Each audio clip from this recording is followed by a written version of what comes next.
한번 솔직히 얘기해 보세요. 당신은 지금 주변에 누가 없으면 외롭고 마음이 불안할 만큼의 관계를 맺고 계십니까? 그렇다면 지금 위험한 겁니다. 노년의 인연은 깊을수록 피곤하고 친밀할수록 상처가 깊습니다. 믿었던 사람이 뒤통수를 치는 건 늘 가장 가까운 사람이며 정을 나눈 만큼 무너질 확률도 커집니다. 늙어서도 누군가 눈치 보고 비위 맞추고 눈물 삼키며 사는 인생은 불행입니다. 이젠 단단하게 혼자 살아남는 법을 배워야 할 때입니다. 오늘은 늙어 불안할수록 혼자 살아야 하는 이유 5가지로 당신의 삶을 다시 설계해 드리겠습니다. 좋아요 누르시면 복 받으실 겁니다. 늙어 불안할수록 혼자 살아야 하는 첫 번째 이유는 누구의 말에도 상처받지 않기 때문입니다. 젊을 땐 무심한 말도 흘려보내지만 나이 들면 그 말 한마디가 며칠이고 가슴을 후벼 팝니다. 그 나이에 왜 그래요? 좀 가만히 계세요. 이런 말 한 줄이 비수처럼 꽂히고 체면도 자존심도 무너져 내립니다. 이성에게 잘 보이려 꾸미고 웃고 져주고 애쓰다가 결국 듣게 되는 건 피곤해요. 연락 좀 자제해 주세요 같은 차가운 말입니다. 아무리 애써도 결국 상대는 나이든 사람으로만 바라봅니다. 그 시선 속엔 연민이 있고 피로가 있으며 경계심이 가득합니다.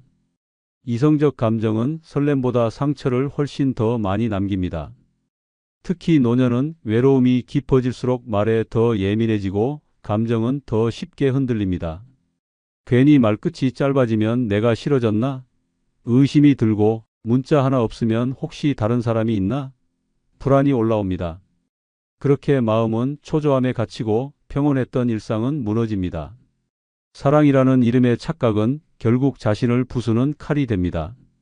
나이 들어 가장 소중한 건 체면도 아니고 사랑도 아닌 마음의 평정입니다. 혼자 살면 그런 시비도, 그런 눈치도, 그런 말 한마디에 상처도 없습니다. 무슨 말을 들을까 전전긍긍하지 않아도 되고 상처받고 끙끙 앓을 일도 없습니다. 조용히 혼자서 식사하고 산책하고 잠드는 그 삶이야말로 가장 품위 있고 고요한 자유입니다. 서울에 사는 김 씨는 배우자를 먼저 떠나보낸 뒤 3년 가까이 외로움에 시달렸습니다. 그러다 노인회에서 만난 한 여성과 가까워졌고 두 사람은 자연스럽게 연락을 주고받으며 정을 쌓기 시작했습니다. 처음엔 모든 게 따뜻했습니다. 식사도 같이 하고 병원도 함께 가고 연극도 보러 다녔습니다.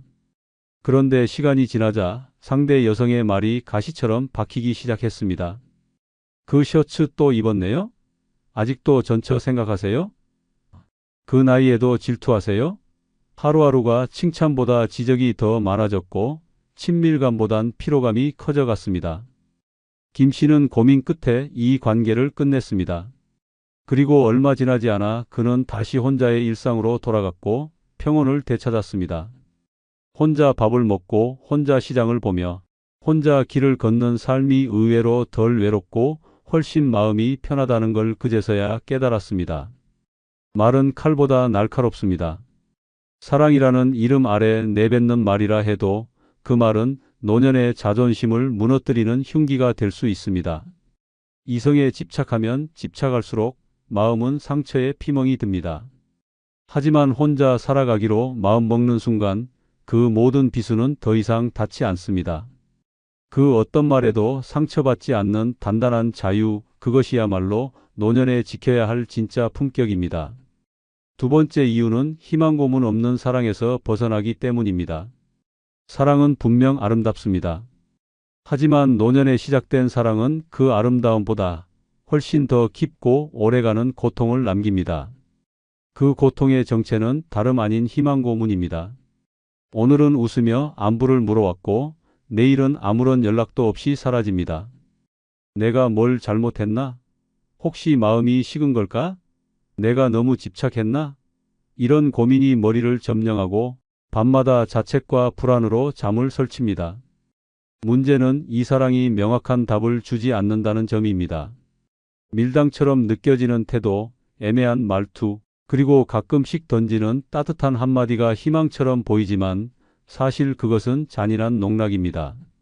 상대는 별 생각 없이 말했을지 몰라도 노년의 마음은 그 말 한 줄에 하루를 걸고 그 눈빛 하나에 일주일을 기대합니다. 이렇게 사랑이 아니라 기다림이 중심이 된 관계는 절대 행복할 수 없습니다. 기다리는 쪽만 애가 타고 불안에 시달리며 혼자만 감정의 늪에 빠져 허우적댑니다. 그렇게 애정은 환상으로 부풀고 현실은 점점 초라해집니다. 그리고 결국 남는 건 누구도 보상해주지 않는 외로움과 상실감뿐입니다. 사랑이 아니라 집착이고 관심이 아니라 강박이며 애정이 아니라 희망 고문입니다. 노년은 하루하루가 소중한 시간입니다. 불안한 사랑에 목을 매기에는 인생이 너무 짧고 고통받기엔 이제 남은 시간이 너무 아깝습니다. 혼자 사는 삶은 최소한 그런 희망 고문에서 벗어날 수 있습니다. 누군가의 연락을 기다리느라 하루를 낭비하지 않아도 되고 상대의 기분에 휘둘려 감정이 널뛰는 일도 없습니다. 조용한 삶이 주는 평화는 어느 누구의 애매한 감정보다 더 확실하고 안전합니다. 노년의 사랑은 상대가 주는 행복이 아니라 나를 버려가며 구걸하는 감정이 되어서는 안 됩니다. 내 인생의 끝자락에서 스스로를 소모하며 얻는 사랑은 결국 비참함만 남깁니다. 부산에 사는 윤 씨는 2년 전 한 문예교실에서 만난 여성과 연인 관계로 발전했습니다. 처음엔 말 그대로 인생의 마지막 로맨스라 여겼습니다. 주말마다 손잡고 바닷가 산책을 나가고 문자를 주고받으며 보고 싶다는 말도 서슴지 않았습니다. 하지만 그 관계는 시간이 지나며 점점 윤 씨를 지치게 만들었습니다. 그녀는 자주 연락이 끊겼고 약속도 자주 바뀌었습니다. 친구 만나느라 바빴다. 몸이 좀 안 좋았다. 딸이 와 있어서 연락 못했다는 핑계들이 반복됐습니다. 하지만 윤 씨는 그런 변명에도 매번 가슴을 쓸어내렸습니다. 혹시 자신이 귀찮아진 건 아닐까? 혹시 다른 남자가 있는 건 아닐까? 끝없는 의심과 불안에 시달렸습니다. 어느 날은 그녀가 윤 씨에게 요즘은 당신에게 감정이 좀 줄어든 것 같아요 라고 말했습니다. 윤 씨는 그날 이후 밤마다 뒤척이며 이 관계를 어떻게 해야 할지 고민했습니다. 완전히 끝낸 것도 아니고 완전히 이어지는 것도 아닌 그 애매함이 윤 씨를 서서히 무너뜨렸습니다. 하루에도 몇 번씩 핸드폰을 들여다보고 잠깐의 무응답에도 가슴이 철렁 내려앉았습니다. 결국 윤 씨는 결심했습니다.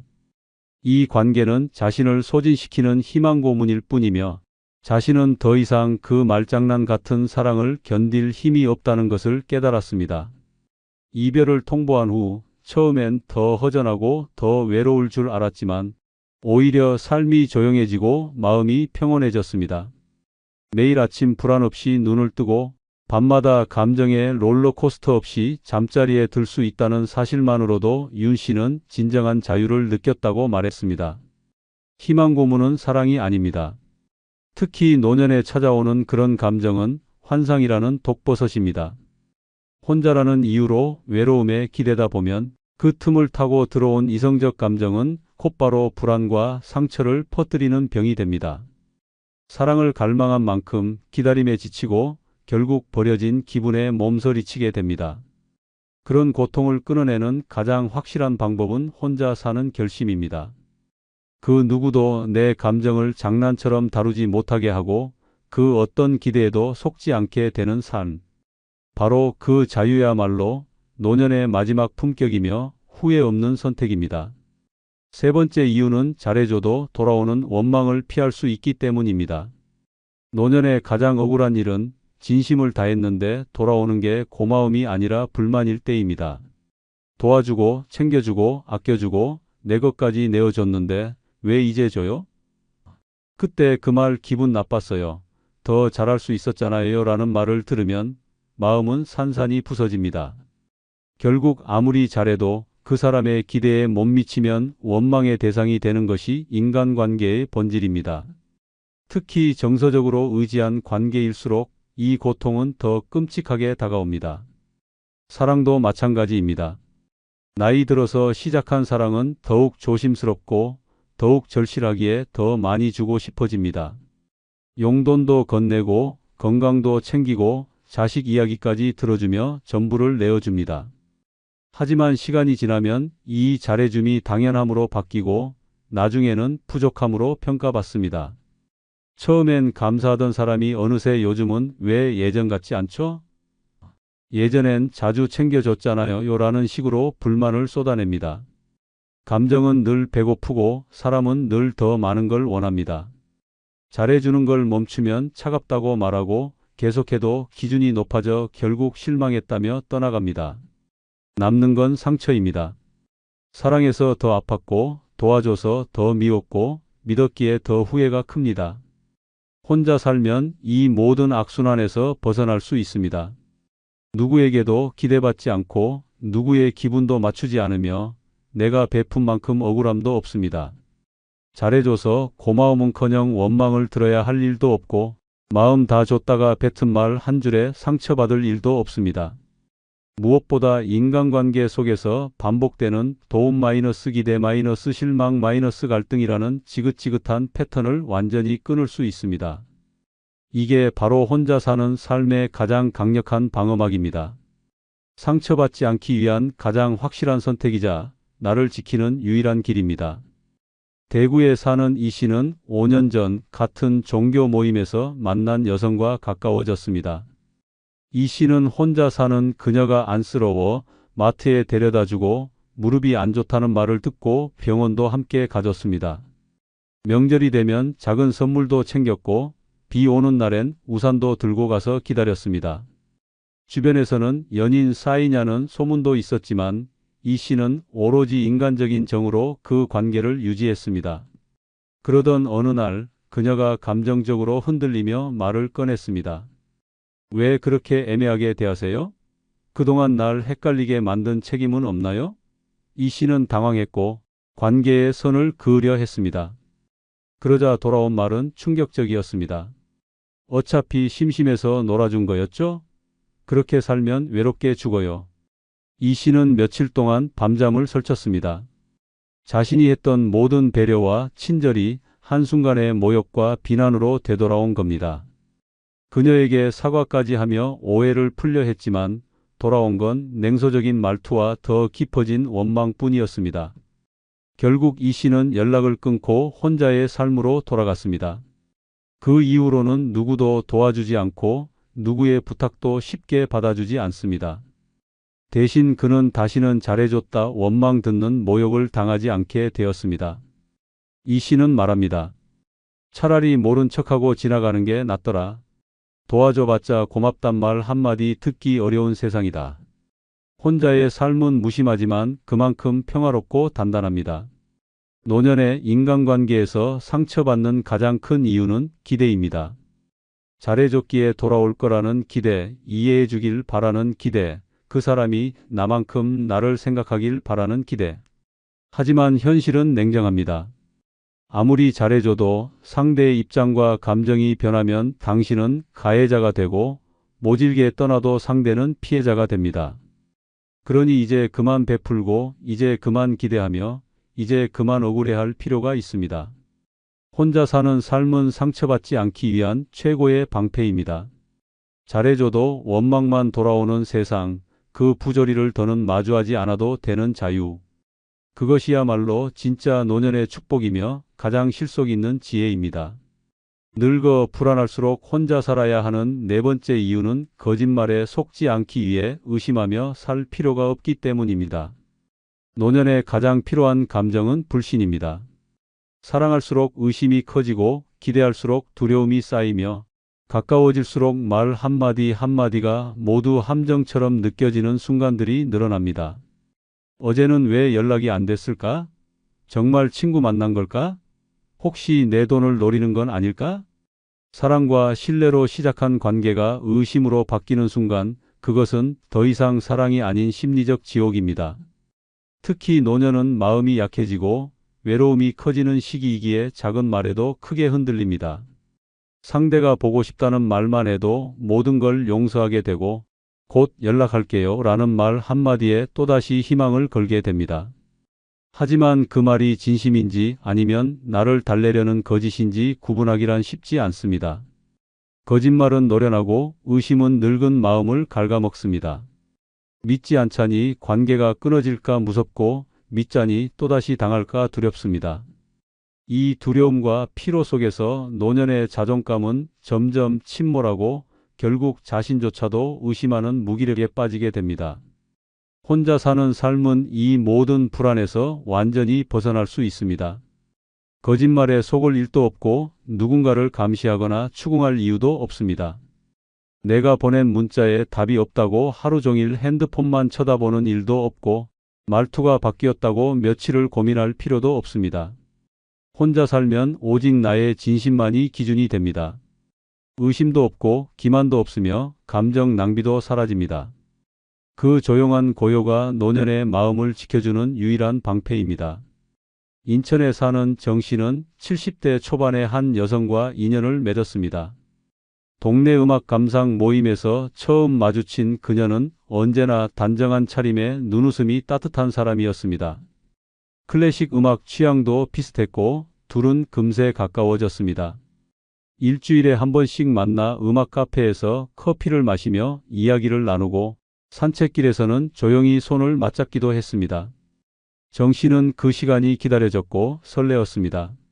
어느 날 그녀가 이런 시간은 정말 오랜만이에요. 제게 고맙습니다라고 말했을 땐 가슴이 뭉클했습니다.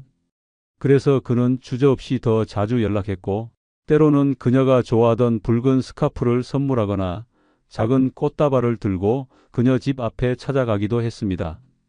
하루는 그녀가 몸이 좋지 않다며 모임에 나오지 않았습니다. 정 씨는 걱정돼 죽겠는 마음으로 죽을 끓여 들고 그녀 집 앞까지 갔습니다.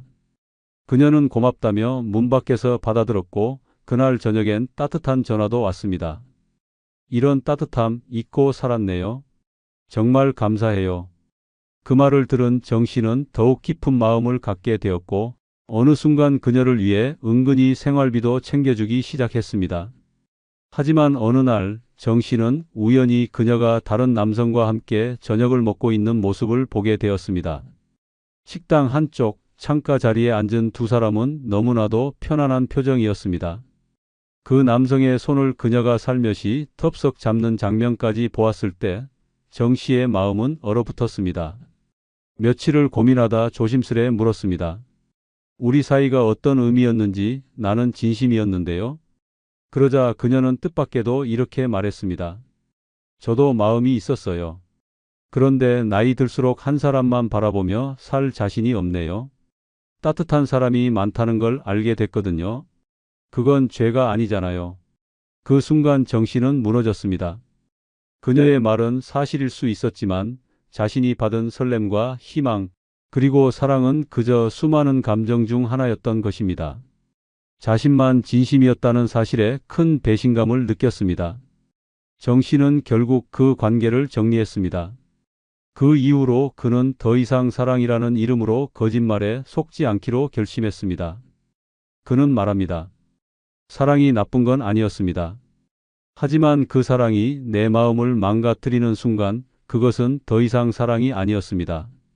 지금 그는 매일 같은 시간에 같은 찻집에 앉아 혼자 음악을 듣고 따뜻한 차 한 잔을 마십니다. 누구에게도 속지 않아도 되는 시간, 누구의 말도 의심하지 않아도 되는 평화, 그것이 정 씨가 다시 찾은 진짜 행복입니다. 다섯 번째 이유는 가족 안의 싸움에 휘말릴 일이 없기 때문입니다. 노년의 평화를 가장 먼저 무너뜨리는 것은 다름 아닌 가족입니다. 피를 나눈 사이이기에 멀어지지 못하고 정이 있으니 끊지도 못한 채 끝없는 말다툼과 감정 소모 속에 갇히게 됩니다. 며느리와 딸의 불편한 시선 사이에서 조용히 밥을 먹고 아들과 사위의 신경전 속에서 어느 편도 들지 못한 채 숨죽이는 시간이 늘어갑니다. 어머니, 그 얘긴 저랑 상의하셨어야죠. 왜 형편도 모르고 말부터 그렇게 하세요? 아버지는 항상 형 편만 드시잖아요. 이런 말을 들을 때마다 늙은 부모는 죄인처럼 고개를 숙이고 입을 닫게 됩니다. 가족은 사랑이기도 하지만 노년엔 끝없는 갈등의 현장이 되기도 합니다. 더 끔찍한 건 그 싸움의 불씨가 늘 당신에게서 시작된다는 것입니다. 누구에게 용돈을 더 줬느냐, 누구 아이를 더 예뻐했느냐, 누구 편을 더 들었느냐는 이유로 자식들 사이의 감정 싸움이 시작되고 결국엔 부모를 향한 원망으로 번집니다. 심지어 말 한마디, 식사 순서 하나, 연락의 빈도수까지 모두 비교되고 시비가 붙습니다.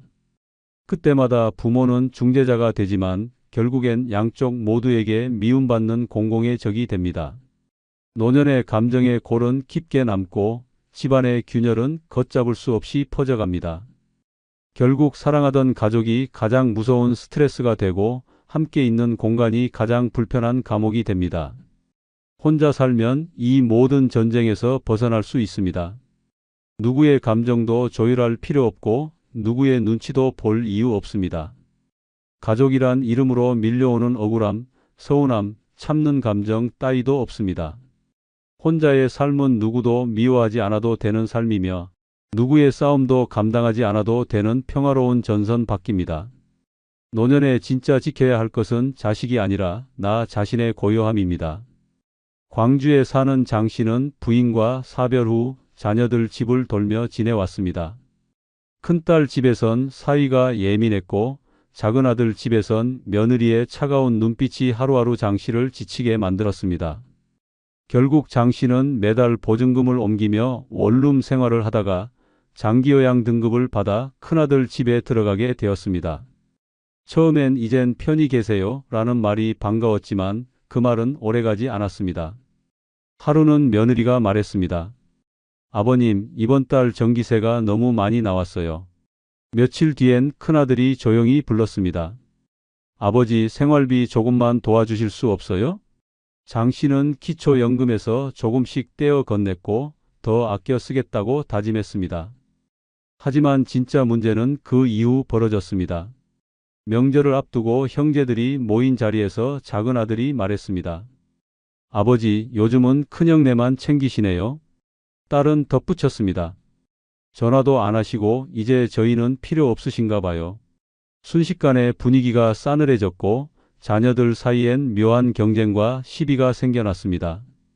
그날 밤 장 씨는 잠을 이루지 못했습니다. 자신은 단지 조용히 살아가고 싶었을 뿐인데 그 존재만으로 자식들이 다투고 미워하는 현실이 너무나 고통스러웠습니다. 며칠 뒤 장 씨는 용기를 냈습니다. 작은 월세방을 구해 다시 혼자 살기로 결심했습니다. 그는 말합니다. 나는 더 이상 가족들의 평화를 위해 희생하지 않겠다. 그럴 만큼 내 인생이 남아있지도 않다. 지금 장 씨는 소소한 일상 속에서 진짜 평온을 느끼고 있습니다. 아무도 다투지 않고 누구도 원망하지 않으며 고요하게 커피를 마시고 책을 읽습니다. 그는 이제야 말합니다. 가족을 사랑할 수 있는 방법은 거리를 두는 거다. 그래야 미움도 실망도 생기지 않는다. 노년의 가족은 버려야 할 존재가 아닙니다. 하지만 반드시 붙들어야 할 존재도 아닙니다. 가족 안에서 무너지고 찢기는 것보단 혼자여도 단단히 서 있는 것이 100배는 낫습니다. 가족의 싸움 속에 휘말리며 인생의 마지막을 보내는 것보다 조용히 혼자 살며 남은 시간을 온전히 나에게 쓰는 것, 그것이 진짜 현명한 노년의 선택이며 불안한 시대의 가장 고요한 승리입니다. 영상이 끝나면 여러분의 생각을 댓글에 많이 달아 서로 소통하시기 바랍니다. 감사합니다. 혼자 사는 인생, 진짜 그렇게 불쌍해 보이십니까?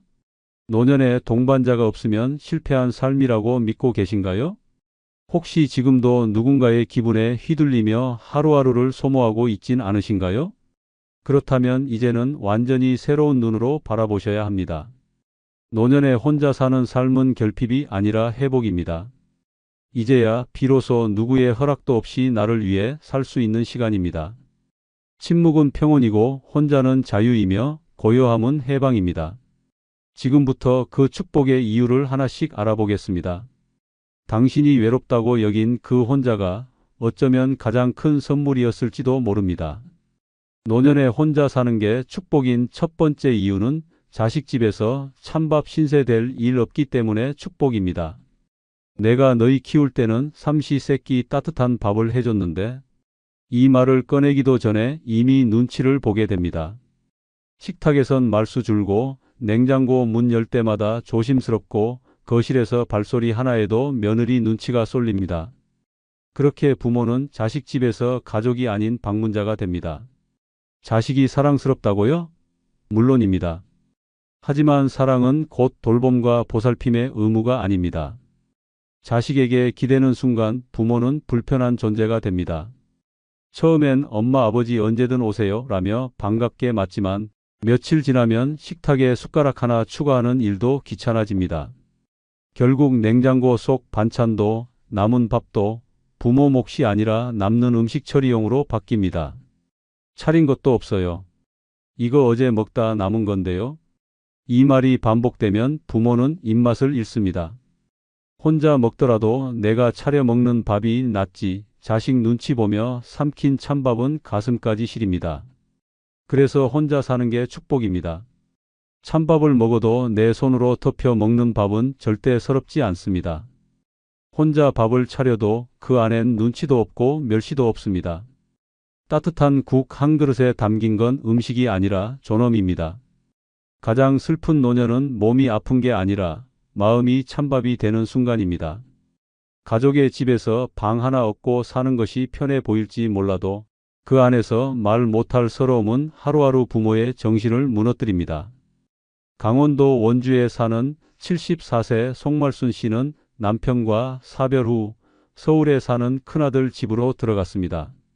어머니 혼자 계시지 마세요. 우리 집으로 오세요 라는 말에 감동해 이삿짐을 싸던 그날을 아직도 기억합니다. 하지만 한 달이 채 지나지 않아 상황은 달라졌습니다. 며느리는 식사 시간마다 어머니 식사하셨어요? 라는 말을 하지 않았고 손주는 방에 문을 닫고 나오는 일조차 없었습니다. 거실에 앉아 TV를 보다가도 며느리의 탄식에 리모컨을 내려놓았고 아들은 조금만 맞춰드려요. 엄마라는 말만 반복했습니다.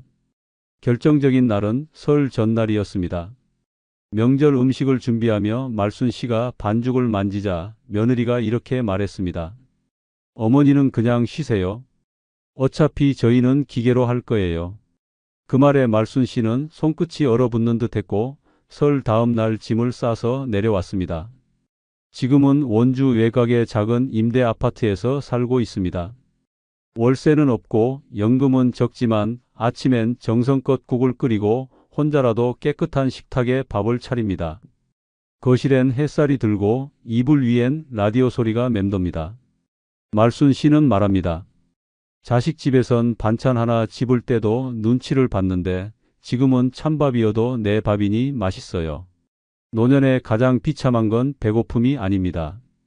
눈치 보며 삼키는 따뜻한 밥보다 혼자 먹는 서늘한 밥이 더 마음을 따뜻하게 한다면 그건 혼자 사는 축복입니다. 당신이 식탁에서 주인공이 되지 못한다면 그 집은 당신의 집이 아닙니다. 당신을 위한 밥 한 그릇, 그걸 마음껏 차려낼 수 있는 곳은 오직 혼자 사는 집뿐입니다. 이래서 늙어 혼자 사는 게 결국은 최고입니다. 두 번째 이유는 사람들에게 더 이상 상처받지 않기 때문에 노년에 혼자 사는 것은 축복입니다. 나이 들수록 외로움보다 더 치명적인 건 사람에게 받는 배신과 무시입니다. 오랜 세월 믿고 지낸 사람이 어느 날 등을 돌릴 때의 그 충격, 당신도 경험해 보셨을 겁니다. 가족이든 친구든 인간관계란 늘 기대가 쌓이면 실망도 함께 옵니다. 나이 들수록 관계는 깊어지기는커녕 더 피로해지고 오히려 말 한마디에 상처 입고 침묵 하나에도 무시당하는 기분이 듭니다. 첫 번째 이유는 노년의 인간관계는 젊을 때와 다릅니다. 젊을 때는 웃고 넘길 수 있었던 말도 이제는 자존심에 깊이 박혀버립니다. 똑같은 농담도 나이 들고 나면 조롱으로 들리고 관심이라는 말도 이제는 감시처럼 느껴집니다. 두 번째 이유는 가까운 사람일수록 칼날이 더 깊습니다. 며느리의 한숨, 자식의 무표정, 친구의 무관심이 예전 같지 않을 때 마음속에 스며드는 건 외로움이 아니라 모멸감입니다. 세 번째 이유는 나이 든 사람에게 세상은 더 이상 따뜻하지 않습니다. 사회는 배려보다 불편함을 먼저 말하고 인간은 존중보다 경계심을 먼저 꺼내듭니다. 노년에 혼자 사는 삶은 그런 의미에서 방어입니다. 기대하지 않으니 실망도 없고 혼잣말이라도 눈치 볼 일 없습니다. 말 한마디에도 상처받고 존재 자체가 불편함이 되는 세상에서 혼자 있는 것은 고립이 아니라 자유입니다. 사람에게 맞추느라 깎여나간 자존심, 며느리 눈치 보며 먹는 식사, 친구한테 밉보일까 전전긍긍하는 모임. 이제는 그런 거 안 해도 됩니다. 혼자는 외롭지만 상처받지 않습니다. 혼자는 허전하지만 더 이상 짓밟히지 않습니다. 관계라는 이름의 감옥에서 탈출한 자만이 진짜 평안을 누릴 수 있습니다.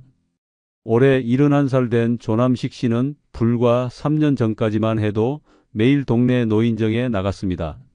함께 화투치고 뉴스 이야기 나누며 지냈던 그 모임이 유일한 낙이었습니다. 그러다 어느 날 사소한 말실수가 화근이 되어 모임 분위기가 싸늘해졌습니다. 누군가의 며느리 이야기를 하며 그래도 요즘 며느리들은 너무 싸가지가 없어라고 말한 게 문제였습니다. 웃고 넘길 수 있었던 말이었지만 그 자리에 있던 김 노인이 불쾌해하며 노골적으로 얼굴을 찌푸렸고 다음 날부터 남식 씨를 대놓고 외면하기 시작했습니다.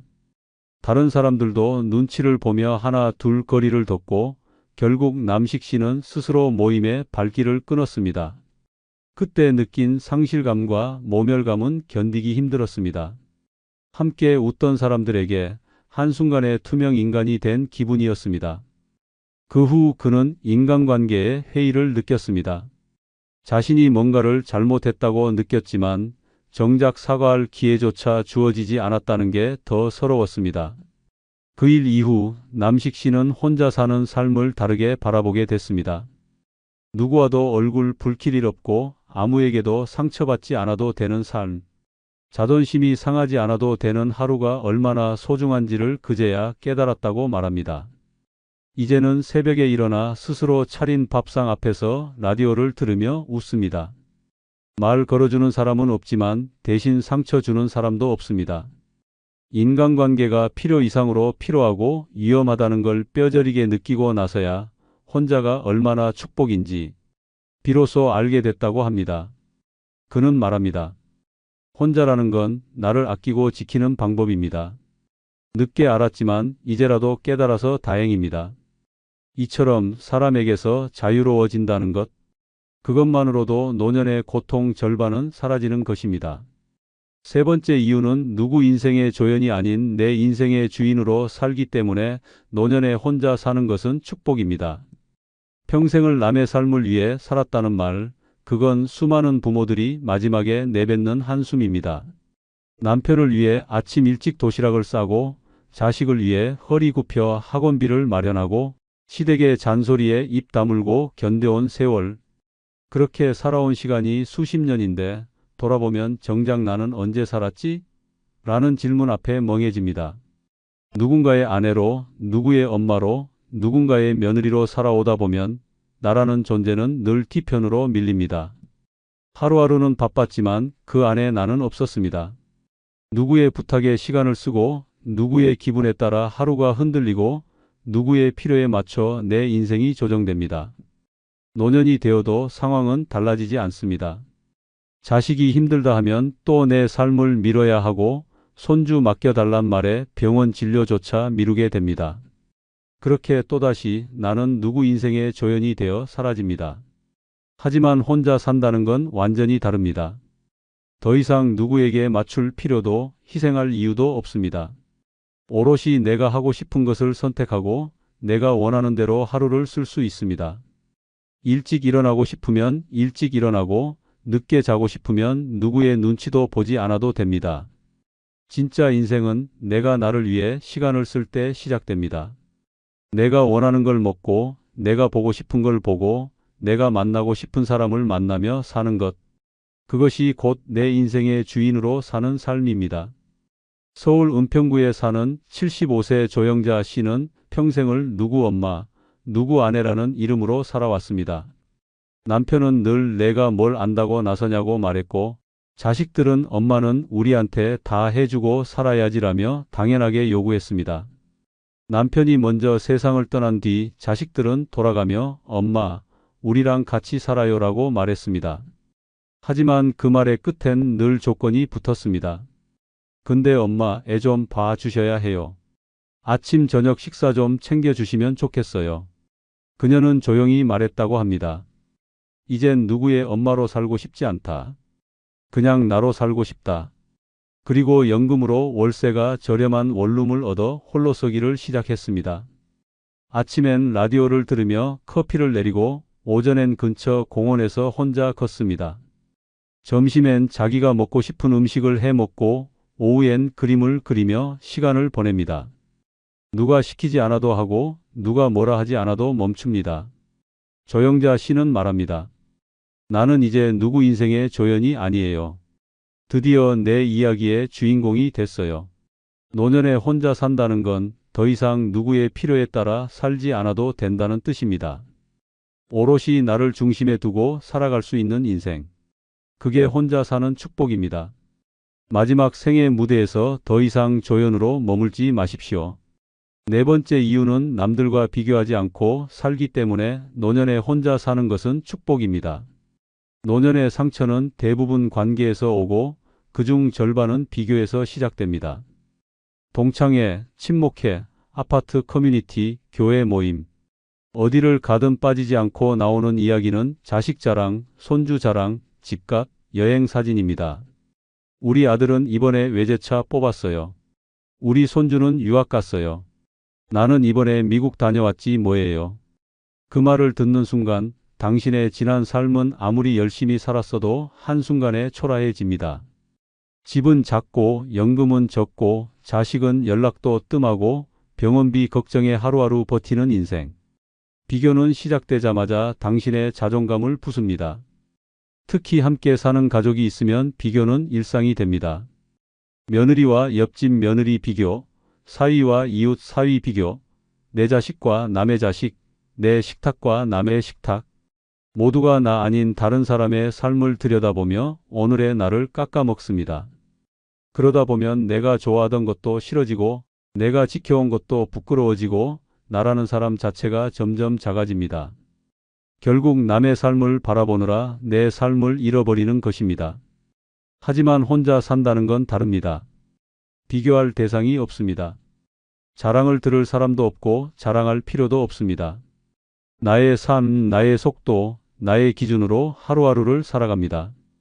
옆집이 이사 갔다 해도 누구 딸이 대기업 취직했다 해도 아무 감정이 없습니다. 나는 내가 원하는 걸 먹고 내가 감당할 수 있는 만큼만 쓰고 나에게 맞는 옷을 입고 다닙니다. 거기엔 남보다 나은가라는 잣대가 존재하지 않습니다. 오직 나답게 사는 삶, 그 자체가 가장 고귀한 축복입니다. 경북 구미에 사는 76세 김정분 씨는 과거 동창 모임에 빠지지 않던 사람이었습니다. 한 달에 한 번 모여 밥을 먹고 근황을 나누는 자리였지만 그 자리는 늘 비교와 은근한 경쟁으로 가득했습니다. 처음엔 웃으며 넘겼지만 모임에 다녀온 날이면 집에 와서 며칠 동안 우울했습니다. 나는 왜 일이 가진 게 없을까? 내 자식은 왜 일이 연락도 없을까? 나는 왜 이렇게 초라할까라는 생각이 끊이질 않았습니다.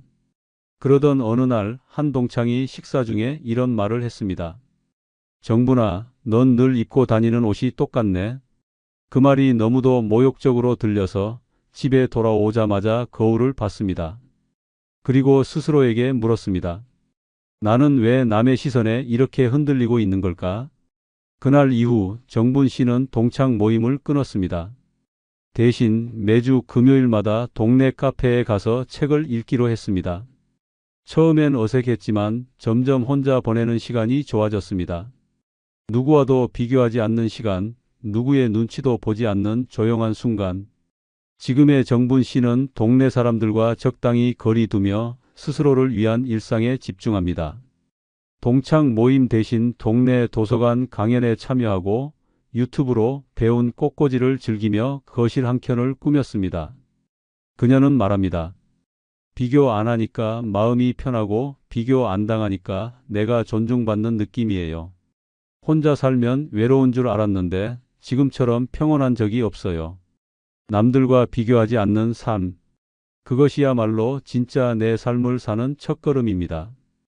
나에게 집중하는 시간, 그 시간이 길어질수록 마음은 자유로워지고 삶은 단단해집니다. 누구보다 잘 사는 인생이 아니라 누구와도 비교하지 않고 나답게 사는 인생. 그걸 가능하게 해주는 단 하나의 조건, 바로 혼자 사는 노년입니다. 이래서 늙어 혼자 사는 것이 결국 가장 부유한 삶입니다. 다섯 번째 이유는 아무도 재촉하지 않아서 노년에 혼자 사는 것은 축복입니다. 엄마, 밥 아직 안 됐어요? 아버지, 빨리 좀 움직이세요. 할머니, 빨리 나가야 늦지 않아요. 이런 말들이 무심코 흘러나올 때마다 노인은 움찔하고 맙니다. 마음은 여전히 살아있지만 몸이 말을 듣지 않기에 더 위축됩니다. 젊은이들 속도를 못 맞춘다고 핀잔을 듣고 늦게 먹는다고 구박을 받으며 결국엔 입을 다물고 속도를 맞춥니다. 그리고 서서히 자기 리듬을 잃고 숨을 조이듯 살아갑니다.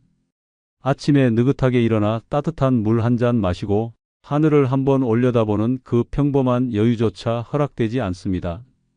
노년에도 사람들 틈에 섞여 살다 보면 내 시간은 없고 남의 시간에 끌려다니며 하루를 흘려보냅니다. 그런 인생이 과연 마지막 인생답습니까? 아닙니다. 그것은 시간에 쫓기는 삶이며 존재를 소비당하는 인생입니다. 하지만 혼자 산다는 건 다릅니다. 누구의 재촉도 없습니다. 아무도 서둘러라고 말하지 않고 아무도 빨리 좀 해요라고 소리치지 않습니다. 일어나고 싶은 시간에 일어나고 밥을 먹고 싶은 시간에 먹고 아무것도 하지 않는 날도 눈치 보지 않아도 됩니다. 하루를 온전히 내 속도로 살아간다는 건 노년의 진짜 자유입니다. 혼자 사는 삶은 고요하지만 그 고요 속에는 여유가 있고 품격이 있습니다.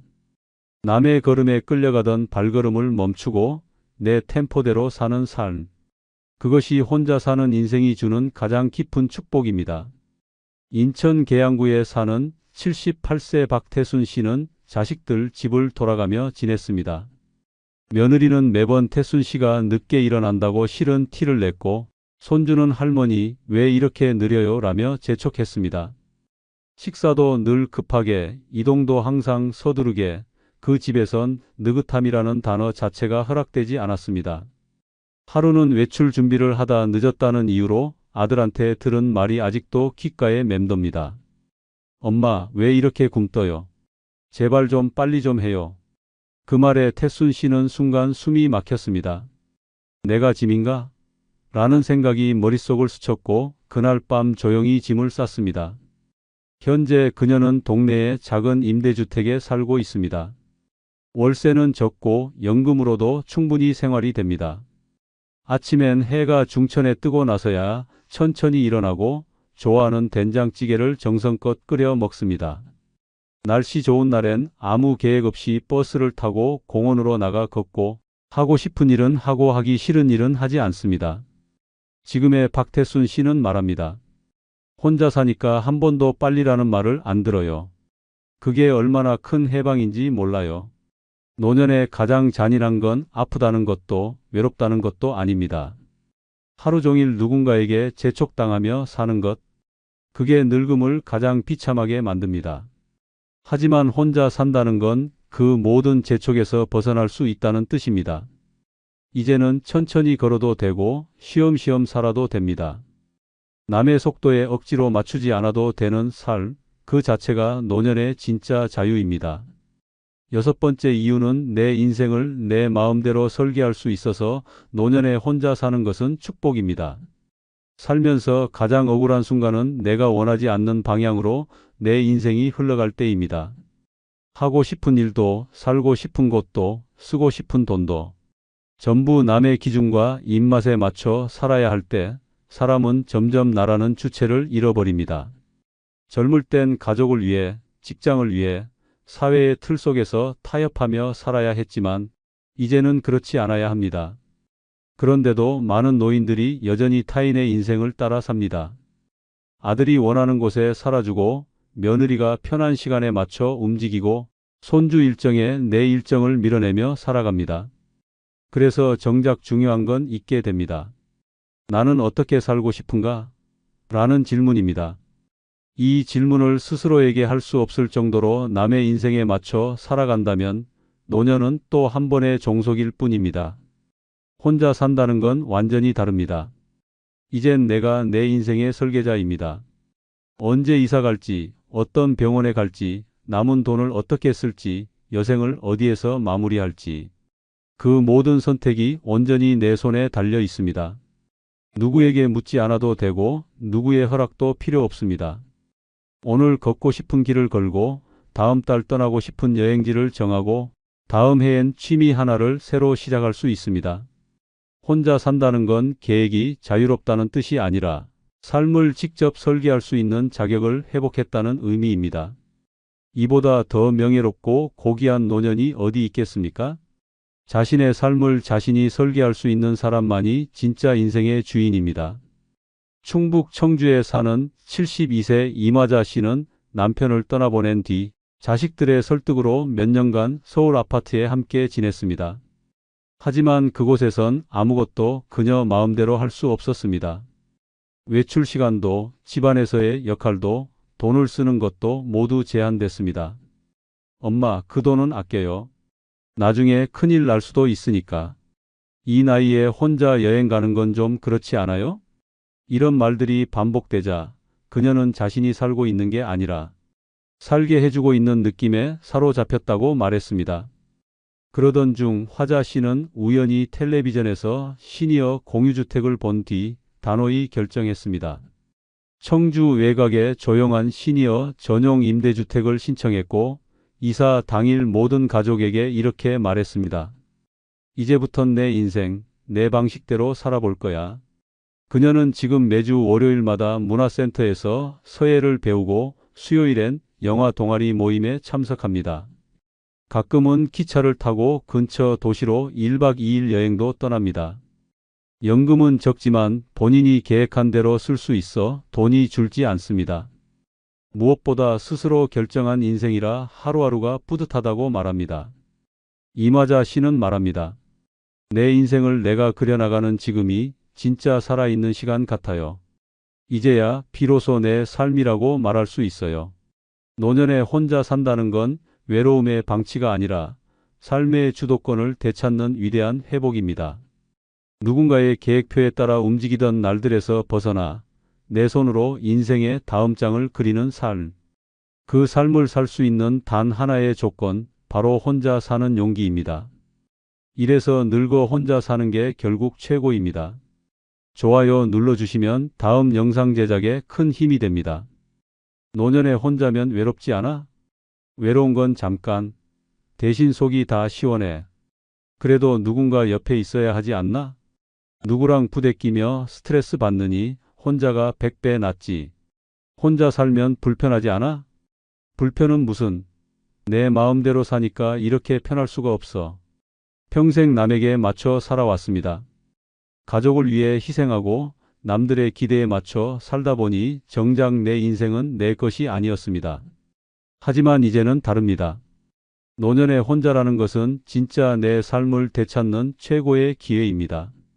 남들 눈치 보지 않고 비교하지 않고 오롯이 나를 위해 살아가는 인생입니다. 이제야 진짜 자유를 누릴 때입니다. 이번 영상은 이래서 다들 혼자 하는구나. 노년에 혼자라서 좋은 이유 5가지를 살펴보겠습니다. 먼저 좋아요, 구독 부탁드립니다. 이래서 혼자 하는구나. 혼자라서 좋은 첫 번째 이유는 예민한 성격이라도 편안하게 살 수 있다는 점입니다. 혼자 살면 외롭다고들 하지만 사실 혼자여서 더 행복한 사람이 많습니다. 특히 예민한 성격이라면 혼자가 최고의 환경입니다. 작은 소음에도 신경이 쓰이고 타인의 생활 패턴에 영향을 받는 사람이라면 더욱 그렇습니다.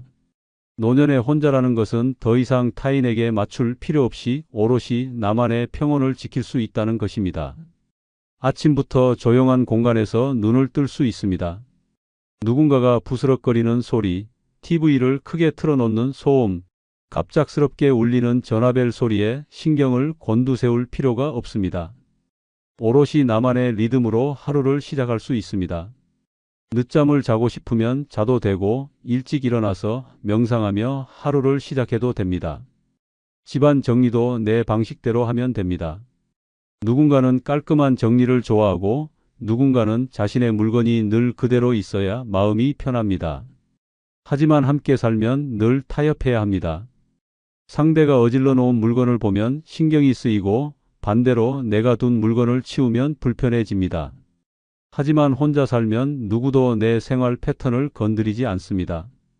깔끔한 상태를 유지하고 싶으면 그대로 유지하면 되고 내 방식대로 공간을 꾸밀 수 있습니다. 식사도 내 입맛과 습관에 맞출 수 있습니다. 누군가는 아침부터 국을 먹어야 속이 든든하고 누군가는 커피 한 잔으로 충분합니다. 함께 살면 이건 너무 짜다. 왜 이렇게 싱겁게 했어? 고기 반찬 좀 해라 같은 불필요한 말들이 오갑니다. 하지만 혼자면 그 모든 스트레스에서 자유롭습니다. 내가 먹고 싶은 걸 내가 원하는 방식으로 먹을 수 있습니다. 예민한 성격이라면 불필요한 인간관계에서도 자유로워집니다. 억지로 어울려야 하는 모임, 의무적으로 참석해야 하는 행사도 없습니다. 내가 원할 때만 사람을 만나고 내가 필요할 때만 연락하면 됩니다. 예전에는 가족이나 배우자 때문에 마지못해 만났던 사람들도 있었지만 이제는 그런 의무가 없습니다. 불편한 인간관계를 끊어낼 자유가 있습니다. 무엇보다도 감정 소모를 최소화할 수 있습니다. 함께 살면 피할 수 없는 갈등이 생깁니다. 말투 하나에도 신경이 쓰이고 작은 행동에도 감정이 흔들립니다. 하지만 혼자 살면 그런 걱정이 없습니다. 누군가의 기분을 맞출 필요도 없고 내 감정을 설명할 필요도 없습니다. 내가 편한 방식으로 살면서도 불필요한 갈등에서 벗어나 속이 편안해집니다. 노년의 혼자라는 것은 예민한 성격을 가진 사람들에게는 오히려 축복과도 같습니다. 나만의 공간에서 나만의 리듬대로 내 감정을 지키면서 살아가는 것만큼 편안한 일이 또 있을까요? 속이 다 시원하지 않습니까? 이정숙 씨는 어려서부터 소리에 민감하고 정리정돈에 집착하는 예민한 성격이었다. 하지만 평생 가족과 함께 살다 보니 늘 스트레스였다. 남편은 TV 볼륨을 크게 틀어놓고 자식들은 신발을 가지런히 두는 법이 없었다. 설거지를 바로 안 하면 속이 답답했고 밤늦게 전화벨이 울리면 신경이 곤두섰다. 하지만 가족들은 엄마는 왜 이렇게 예민해? 하며 대수롭지 않게 여겼다. 그러다 남편이 먼저 떠나고 자식들이 독립하면서 처음으로 온전히 혼자가 되었다. 처음엔 정막이 어색했지만 곧 깨달았다. 이게 진짜 평온이라는 거구나. 이제는 조용한 집에서 아침을 맞이하고 정리된 공간에서 편안하게 책을 읽는다. TV 볼륨도 적당하고 불필요한 소음이 없어 신경 쓸 일이 없다. 얼마 전 친구가 물었다. 혼자 있으면 외롭지 않아? 이정숙 씨는 웃으며 대답했다. 아니, 이제야 속이 다 시원해. 이래서 혼자 하는구나. 드디어 내 방식대로 살잖아. 이래서 혼자 하는구나. 혼자라서 좋은 두 번째 이유는 내 인생의 주도권을 온전히 가질 수 있다는 점입니다. 평생을 남들에게 맞춰 살았습니다. 부모를 위해, 배우자를 위해, 자식을 위해 희생하며 살다 보니 정작 내 인생의 주도권은 한 번도 내 손에 쥐어본 적이 없었습니다. 하고 싶은 일이 있어도 가족의 눈치를 봐야 했고 내 감정보다 남들의 기분을 먼저 살펴야 했습니다. 하지만 이제는 다릅니다. 노년의 혼자라는 것은 내 인생의 주도권을 온전히 나에게 되찾아오는 일입니다. 이제는 누구의 허락도 필요 없습니다. 가족과 함께 살 때는 여행 한 번 가는 것도 쉽지 않았습니다. 남편이 뭐 하러 가? 돈 아깝게 어디를 가? 하면 가방을 싸던 손이 멈췄습니다.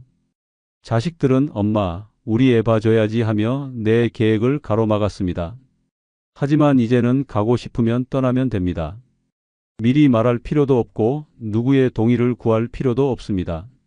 오늘 떠나고 싶으면 오늘 떠나는 것이 가능합니다. 돈 쓰는 것도 오롯이 내 결정입니다.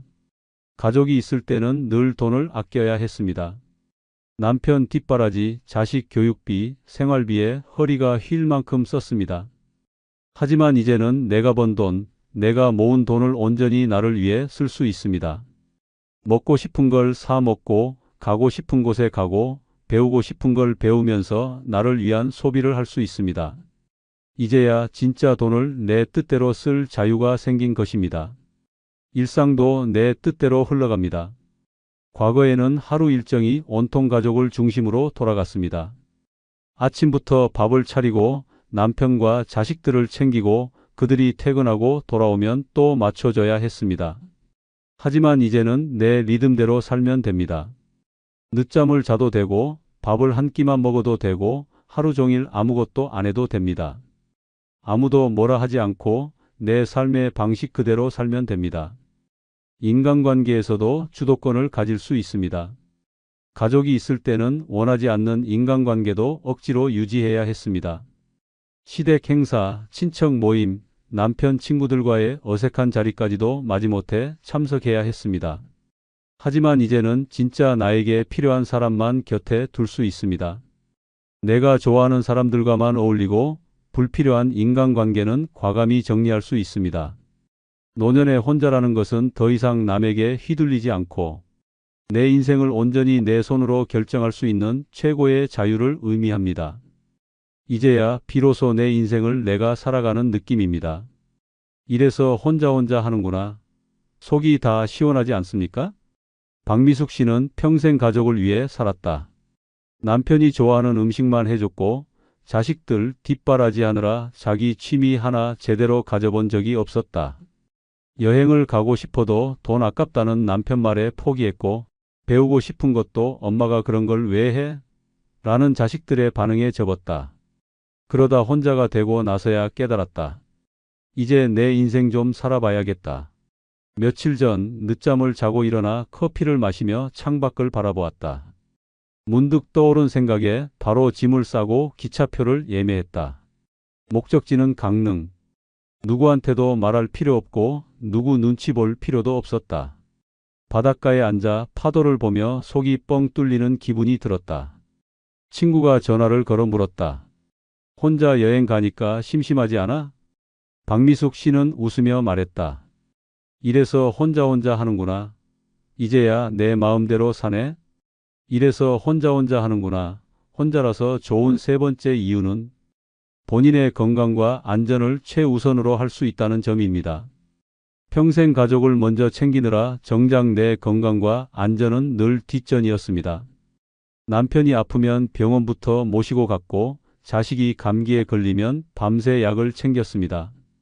하지만 내가 아프면 괜찮아, 좀 쉬면 낫겠지 하며 참고 버티기 일쑤였습니다. 노년의 혼자라는 것은 이제 더 이상 누구를 위해 희생할 필요 없이 오롯이 나 자신의 건강과 안전을 최우선으로 할 수 있다는 것입니다. 아프면 바로 병원에 갈 수 있습니다. 예전에는 가족 병원비를 걱정하느라 내 건강검진도 미뤘습니다. 하지만 이제는 아닙니다. 조금이라도 몸이 이상하면 바로 병원에 가고 정기검진도 빠뜨리지 않습니다. 내 몸 하나 돌보지 못하면 그 누구도 대신 아파주지 않기 때문입니다. 이제는 내 건강이 최우선입니다. 식사도 내 몸에 맞춰 조절할 수 있습니다. 과거에는 가족들 입맛에 맞춰 기름진 반찬을 만들고 남편이 좋아하는 국을 끓이고 아이들이 좋아하는 튀김을 했습니다. 하지만 이제는 내 건강을 생각해서 싱겁게, 가볍게, 소화 잘 되는 음식을 마음껏 먹을 수 있습니다.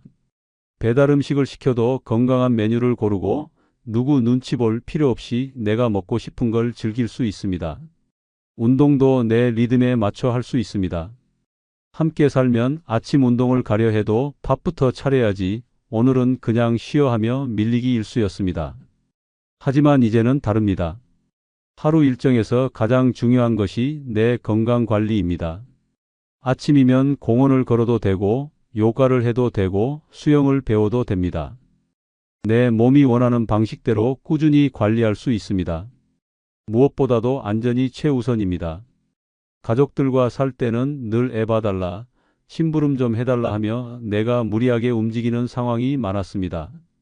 힘들어도 참고 하다가 허리를 삐끗하고 피곤한 몸을 이끌고 장을 보다가 넘어지기도 했습니다. 하지만 이제는 무리하지 않습니다. 내가 편한 속도로 움직이고 내 몸이 힘들면 충분히 쉬어갑니다. 늦은 밤 위험한 곳에 나가지 않고 내 몸을 보호하는 것이 가장 중요한 원칙이 되었습니다. 가족들이 함께 살면 때로는 건강보다 가족을 먼저 챙겨야 하는 일이 많았습니다. 하지만 이제는 아닙니다. 이제 가장 소중한 것은 나 자신입니다. 나를 돌보고 나를 지키고 나를 위해 살아가는 것이 최우선입니다.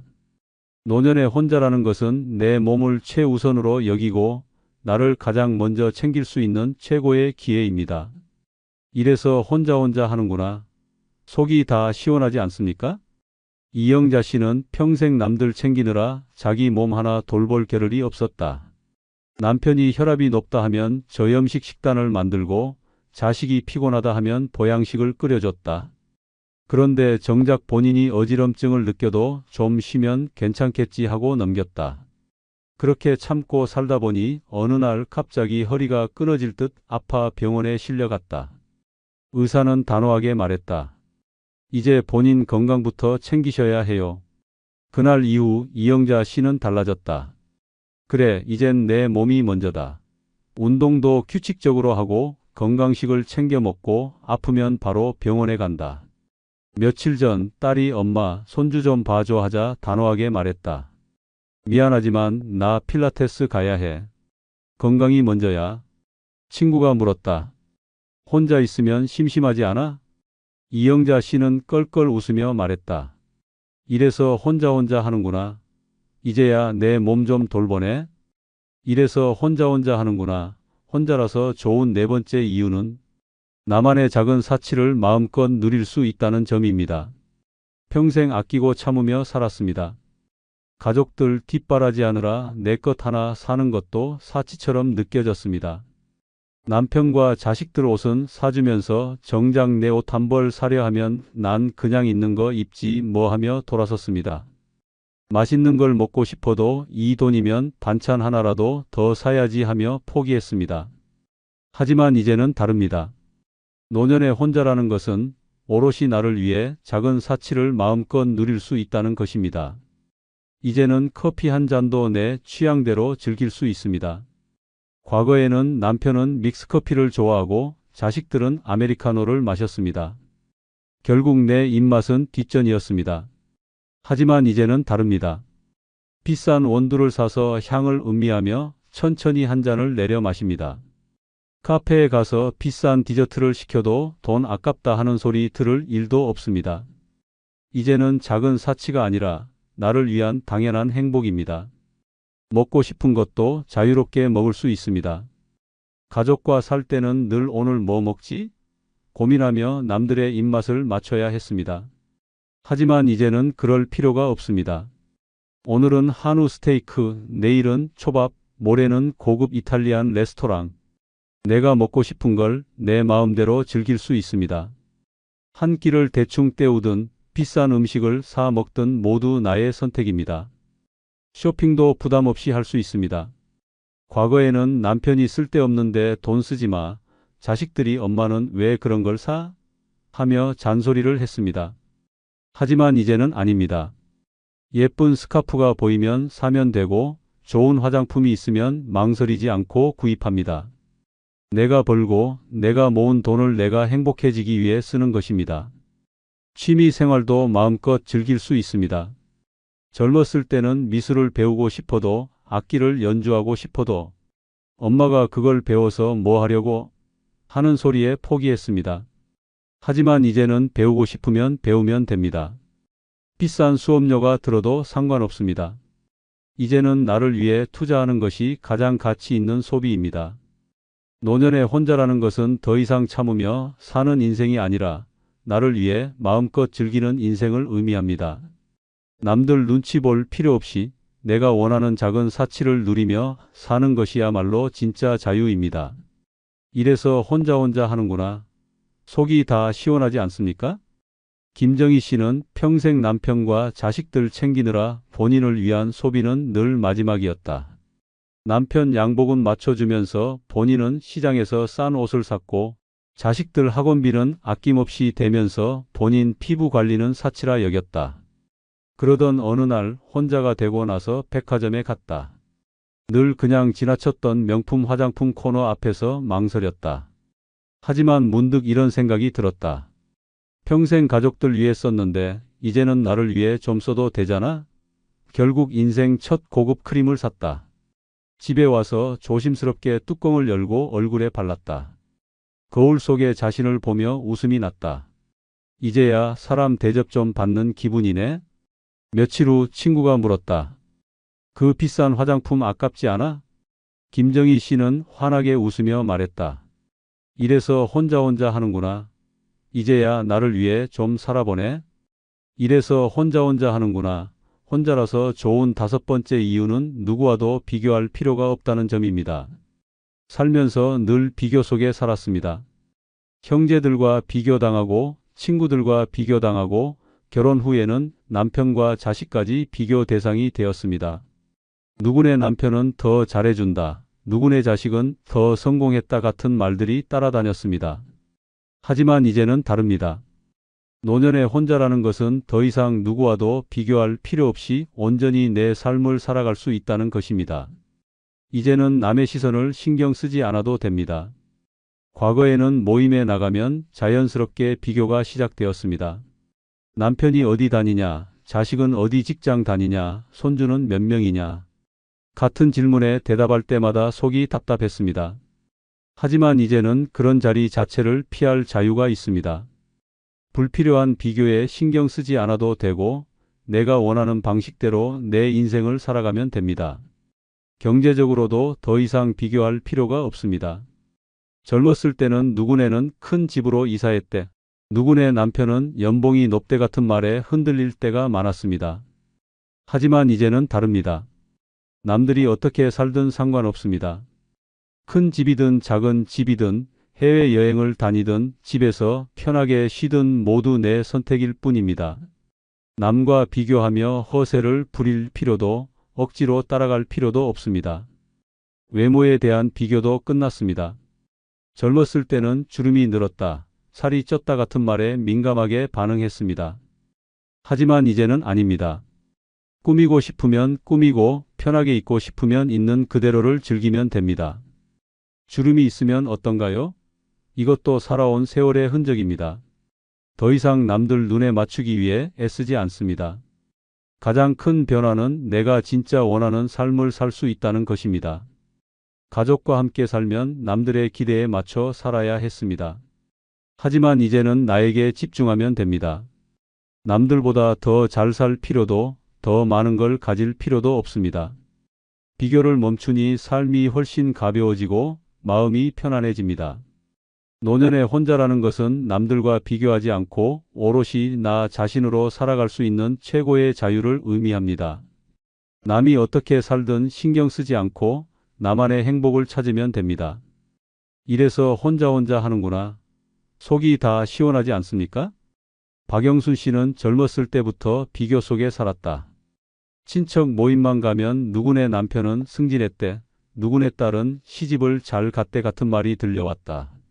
손주가 태어나자 이번엔 누구네 손주는 영어 유치원 다닌대라는 말까지 따라붙었다. 남들과 비교당할 때마다 속이 답답했지만 그냥 참고 살았다. 그러다 혼자가 되고 나서야 깨달았다. 아니, 내가 왜 남들하고 비교하면서 살아야 하지? 그날 이후 불필요한 모임을 끊고 온전히 자기 삶을 살기로 했다. 아침이면 공원에서 산책하고 카페에서 여유롭게 커피를 마시며 책을 읽었다. 더 이상 남들 눈치를 볼 필요도 누군가와 경쟁할 필요도 없었다. 어느 날 옛 친구가 전화를 걸어 물었다. 요즘 뭐 하면서 지내? 박영순 씨는 환하게 웃으며 대답했다. 이래서 혼자 하는구나. 이제야 남 신경 안 쓰고 편하게 산다. 끝으로 좋아요, 구독해 주시면 더 좋은 영상으로 보답하겠습니다. 감사합니다. 재혼 한 번 실패했으니 이제는 더 현명한 선택을 해야 하는데 현실은 그렇게 쉽지 않습니다. 사랑만 있으면 될 줄 알았던 청춘은 지나갔고 이제는 현실이 더 중요할 때입니다. 하지만 막상 재혼을 결심하고 나면 예상치 못한 복병이 도사리고 있습니다. 겉으로는 멀쩡해 보였던 사람이 함께 살다 보면 지옥의 문을 여는 열쇠가 될 수도 있습니다. 이 사람이라면 괜찮겠지? 라고 생각했던 순간이 최악의 선택이 되는 순간이 될 수도 있습니다. 노후를 불행으로 몰아넣는 최악의 재혼 상대 7가지 유형. 미리 알고 조심하지 않으면 당신의 남은 인생이 후회로 가득 찰지도 모릅니다. 좋아요, 구독 부탁드립니다. 최악의 재혼 상대 첫 번째는 경제적으로 무책임한 사람입니다.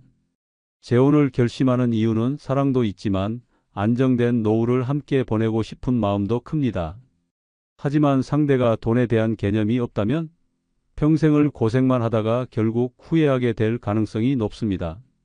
재혼을 한다고 해서 자동으로 경제적으로 안정되는 것이 아닙니다. 오히려 상대의 경제적 습관이 나쁘다면 한순간에 바닥을 치는 인생을 살 수도 있습니다. 특히 빚을 숨기는 사람은 반드시 피해야 합니다. 결혼 전에는 멀쩡해 보이던 사람이 결혼하고 나서야 그에게 채무를 고백하는 경우가 많습니다.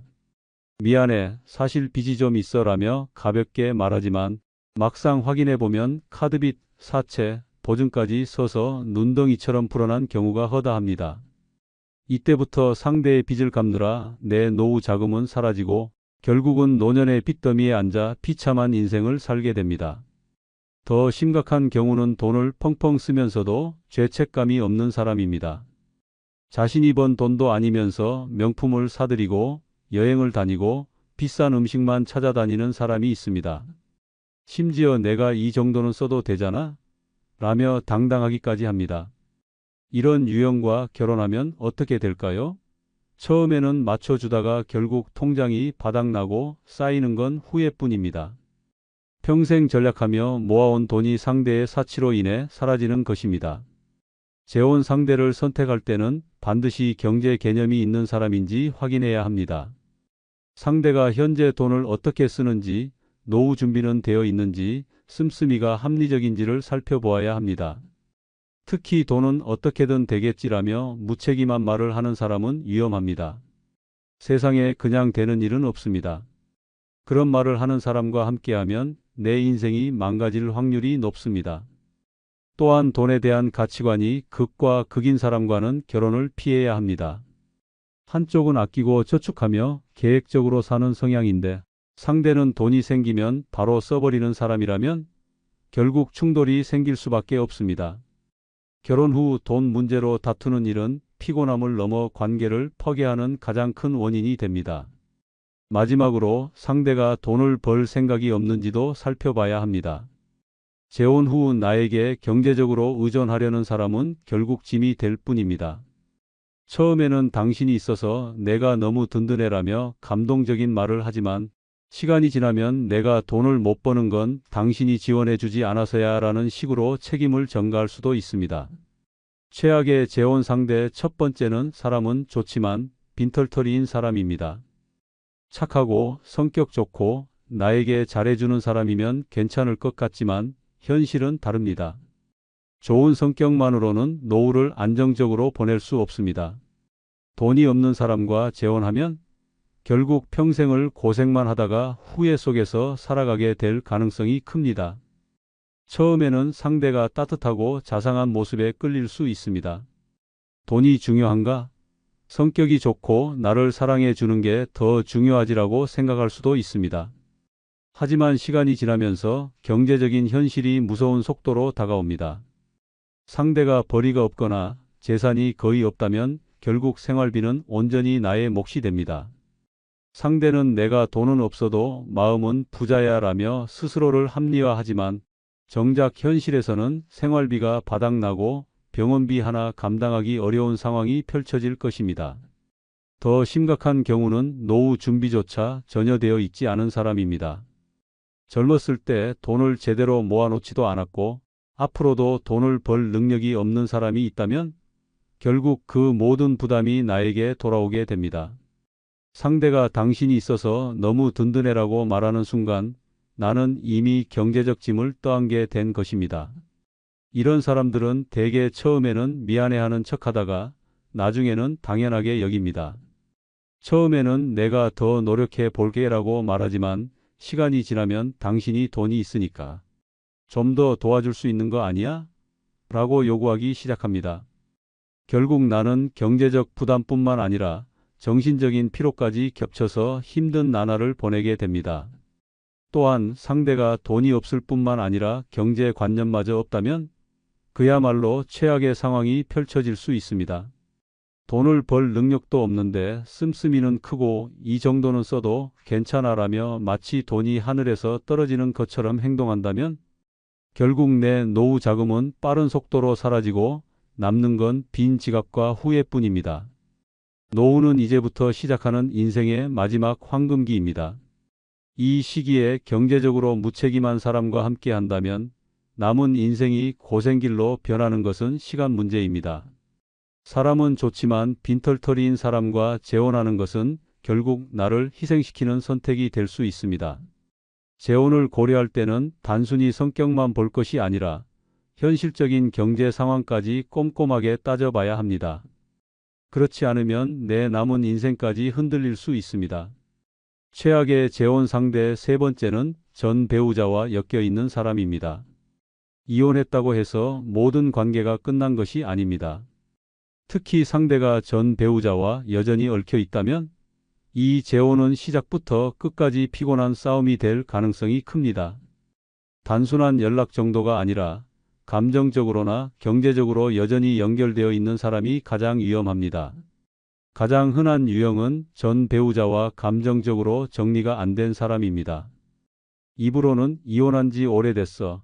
이제 다 끝난 관계야라고 말하지만 정작 행동을 보면 전혀 그렇지 않습니다. 우연히 전 배우자의 이야기가 나왔을 때 미련이 가득 담긴 표정을 짓거나 그래도 그 사람한테 미안한 마음이 있어라며 변명하는 경우가 많습니다. 이런 사람과 결혼하면 어떻게 될까요? 재혼 후에도 전 배우자가 계속 두 사람 사이에 그림자로 남아있게 됩니다. 심지어 어떤 사람들은 전 배우자가 힘들어하면 도와줘야 한다는 이상한 책임감까지 느낍니다. 그래도 한때 부부였잖아. 내가 너무 매정하게 끊을 수는 없지라며 계속 연락을 하고 심지어 만나기까지 합니다. 이런 관계 속에서 나는 언제나 뒷전이 될 수밖에 없습니다. 더 심각한 문제는 경제적으로 전 배우자와 연결된 경우입니다. 예를 들어 상대가 전 배우자에게 생활비를 지원하고 있다면 이런 상황은 특히 자녀가 있는 경우 흔하게 발생합니다. 물론 자녀 양육비는 법적으로 책임이지만 문제는 그 범위를 넘어서는 경우입니다. 우리 애가 아직 힘드니까 집값을 좀 대줘야겠어. 전 배우자가 경제적으로 어려우니 도와줘야 해라며 이유를 붙여 돈을 주는 경우가 많습니다. 이런 상황이 계속되면 결국 내 노후 자금까지 위협받게 됩니다. 더욱 황당한 경우는 전 배우자가 재혼한 사람을 이용하려 드는 경우입니다. 전 배우자가 재혼 상대를 두고도 여전히 돈을 요구하거나 각종 도움을 요청하는 경우가 있습니다. 하지만 정말 문제는 상대가 그런 요구를 거절하지 못하는 경우입니다. 어쩔 수 없어. 그 사람이 너무 힘들다잖아라며 계속 도와주다가 결국 내 돈과 감정만 소모되는 것입니다. 뿐만 아니라 전 배우자가 현재의 관계를 방해하는 경우도 많습니다. 전 배우자가 상대를 향해 여전히 집착하고 있거나 심지어 재결합을 시도하려는 경우도 있습니다. 이럴 때 상대가 단호하게 선을 긋지 못하고 우유부단한 태도를 보인다면 결국 나는 전 배우자와 끝없는 신경전을 벌이며 지쳐갈 수밖에 없습니다. 재혼은 새로운 인생을 시작하는 것입니다. 그런데 상대가 전 배우자와의 관계를 제대로 정리하지 못하고 있다면 그 결혼은 평생을 후회하는 선택이 될 것입니다. 전 배우자와 감정적으로든 경제적으로든 끊어내지 못하는 사람과 재혼하면 결국 나는 늘 애매한 위치에 서게 되고 그 갈등 속에서 고통받을 가능성이 높습니다. 최악의 재혼 상대 네 번째는 자기중심적인 사람입니다. 노후의 재혼은 서로를 의지하고 이해하며 남은 생을 함께 행복하게 보내기 위한 선택이어야 합니다. 하지만 상대가 철저히 자기밖에 모르는 사람이라면 이 결혼은 시작부터 끝까지 고통과 희생의 연속이 될 가능성이 큽니다. 이런 사람들의 가장 큰 특징은 모든 것이 자기 위주로 돌아가야 한다는 것입니다. 처음에는 다정하고 배려심 있는 척하지만 시간이 지나면서 점점 본색이 드러납니다. 내 의견은 철저히 무시되고 상대의 필요와 요구만이 중요해집니다. 심지어 어떤 사람들은 나는 원래 이런 사람이야. 받아들이는 게 좋을 거야 라며 당연하다는 듯이 말합니다. 이런 관계 속에서 나는 언제나 뒷전으로 밀려나게 됩니다. 특히 상대가 내 희생을 당연하게 여긴다면 문제는 더욱 심각해집니다. 내가 나를 사랑한다면 이 정도는 해줘야지. 내가 좀 참으면 모든 게 편해질 텐데라며